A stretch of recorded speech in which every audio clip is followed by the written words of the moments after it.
a number of anniversaries that coincide here. One is the 20-year now ongoing collective war crime known as the Second U.S. War on Iraq, and the second anniversary being a 5-year anniversary coming up of the attempted color revolution in your country. So in that context, I understand that you've been having a conversation there, and framing that conversation is this report from the Human Rights Council. My first question is, did anyone ask when there will be a report on WINSEC? Sí, muchas gracias, muchas gracias. Sobre lo de la Escuela de las Américas, ya tenemos... About the School of the Americas, we already have memories, old memories, of that U.S. government death squad training center, preparing and organizing special military troops from all over Latin America in the counterinsurgency policies, as they were called at the time, to implement the security policy, the U.S. national security doctrine in our America, the result of which was Operation Condor and all that criminal campaign of death against the peoples of Latin America, who were fighting precisely for their independence, their freedom, and to achieve really effective and truly direct democracy for the peoples of our America. Ese es el antecedente y lo que recordamos de la Escuela de las Américas. This is the background to what we remember of the U.S.-directed School of the Americas, which later moved from Panama to the interior of the United States and continued, in a camouflaged and hidden manner, preparing and implementing the same policies and the same doctrine of training and organizing the armed forces of our America to act as armies of occupation in the countries of our hemisphere, of our continent. En los propios países de nuestro hemisferio, de nuestro continente. So with the many crimes against humanity that could be placed squarely at the feet of this group, has the Human Rights Council ever arrogated unto itself an examination of the School of the Americas? El problema que está planteado y que es muy claro, digamos, es la politización de los organismos de derechos humanos. The problem that is raised, and that is very clear, is the politicization of human rights organizations, both of the United Nations and of other international bodies. Unfortunately, and we say unfortunately because I believe that all human beings identify with the defense and promotion of fundamental human rights, the rights that are inherent to all human beings, and that state policies should be aimed at promoting, protecting, and emphasizing in a positive sense the respect for the human rights of all people, of all citizens, without distinction of any kind, without exclusions. However, it is clear to us that within all this policy of imperial hegemony, all the instruments and all the mechanisms are used precisely to act against the states, against the governments, against the peoples that resist and do not acquiesce to the consensus of Washington on policies of aggression, invasion policies, war policies, policies of destruction of cultures and peoples, histories and archaeologies, such as the case of Iraq that we observed on its 20th anniversary. Todo eso informe, en el caso de Nicaragua, all these reports, in the case of Nicaragua and other countries, including the reports that are being prepared against Russia, against China, against Syria, Iran, and other countries of the globe, are designed and oriented with a vision and a policy practice of aggression by the United States and by other European powers that follow and are subordinated to the imperial government of the U.S. Al gobierno imperial de los Estados Unidos. Entonces, los informes... So, the reports by human rights organizations and the United Nations Human Rights Council are subjective, distorted reports oriented towards political interest, trying to discredit the good governance of countries that develop their internal policies for the benefit of their populations, as in the case of Nicaragua. Nicaragua has even insisted on meetings with former President Bachelet, leader of this body, and yet these organizations do not see, they ignore the reports from the countries themselves and only make propaganda with the reports prepared by the commissions, which are truly subjective and partial. I understand and appreciate the answer. My own experience ratifies that for sure in a number of cases, including Iraq. Let's go to the anniversaries. And so the anniversary, of course, of the 20-year war on Iraq, it still continues in one fashion or another.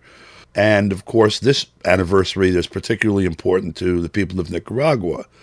The report that's issued condemning the human rights record of the government goes to for this particular absurdity, for example, that says it recognizes 198 deaths.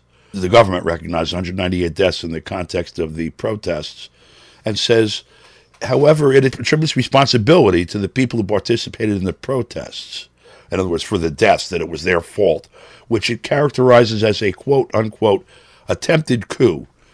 Now, in the media right now, there is a wall-to-wall declaration of certainty again that the guy with the horns that went through the Capitol on January 6th was attempting to overthrow the United States government. And yet, this situation with a national mobilization of violence that resulted in the death of police officers across the country and a declared intent to overthrow the government, they put in quotes here as an attempted coup. The treatment of this is different, even nakedly in front of the American people. And I'm wondering why it is that this isn't so just obvious to everyone already. Claro, es que hay un doble rasero definitivamente en el tratamiento. Of course, there is definitely a double standard in the treatment of situations both in the sphere of human rights organizations and in the sphere of media power. Let us not forget that we are in a permanent and prolonged struggle between the governments of our countries that always continue to fight to achieve real and participatory democracies, inclusive of all our populations, defending ourselves from the recolonization policies of the U.S. government and the European governments, and on the other hand, there are the empires that insist and really do the impossible to maintain their hegemonic imperial domain of control, domination, vassalage, and aggression, as in the case of Iraq, for example, as we were seeing with the anniversary of its invasion, and the case of Nicaragua. El golpe de Estado del 18 quedó claramente demostrado y así que se trataba de In the 2018 coup d'etat, it was clearly demonstrated that there were small groups of Nicaraguans financed by the U.S. and other European powers aimed at overthrowing the government of President Daniel Ortega Saavedra, a truly popular, democratic, and constitutional government. However, in the case of January 6th in the U.S., there was an intent to destabilize and treat an election as if it were fraudulent, and the treatments are different. While there it is said that the constitutional order is being broken and the law is being violated, here in the case of Nicaragua, they try to make believe that this is an abuse of state authority, when in reality what is clear is that a small group of terrorists try to overthrow the government, and the state acts to make sure that the rule of law, its constitution, and its legal system prevail. ordenamiento jurídico. Pero los medios de comunicación lo enfocan de la manera a la inversa. But the media approach it in the opposite way, as do the human rights organizations that also lie. And so the U.S. government was able, through lies, through falsehoods, to justify or use as a pretext the invasion of Iraq, destroying a state, a government, a people, apart from the historical culture of humanity. It is then clear that the state policy of the U.S. government, as well as that of the European powers, is a lie. It is falsehood. And they make it prevail through their large media outlets that tend to confuse. But fortunately, the people of our countries, in America, in Europe, in Asia, and Africa, have woken up and are beginning to consolidate their understanding that the government of the United States and the European powers use lies and falsehood to commit their crimes against humanity, destroying entire countries such as Iraq, Syria, Libya, etc., etc. Destruyendo países enteros, como el caso de Irak, como el caso de Siria, como Libia, etcétera, etcétera. Thank you very much for your time and for the long record of work that you've been doing over the many years. And I just wanted to know if there's any particular thing you'd like to have said to the audience here that you want to make sure that they get to hear.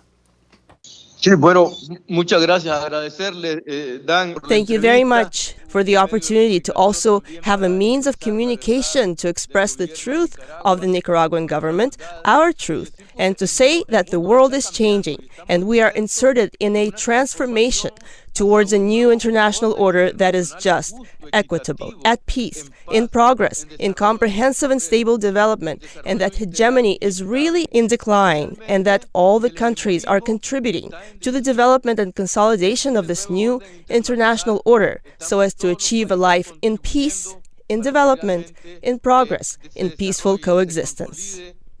So the world is no longer a unipolar world. It is a multipolar, multicentric world, and we're all heading towards that. So thank you very much for the time given to our country, to our government, to our people. Por el tiempo dado a nuestro país, a nuestro gobierno, a nuestro pueblo. Muchas gracias.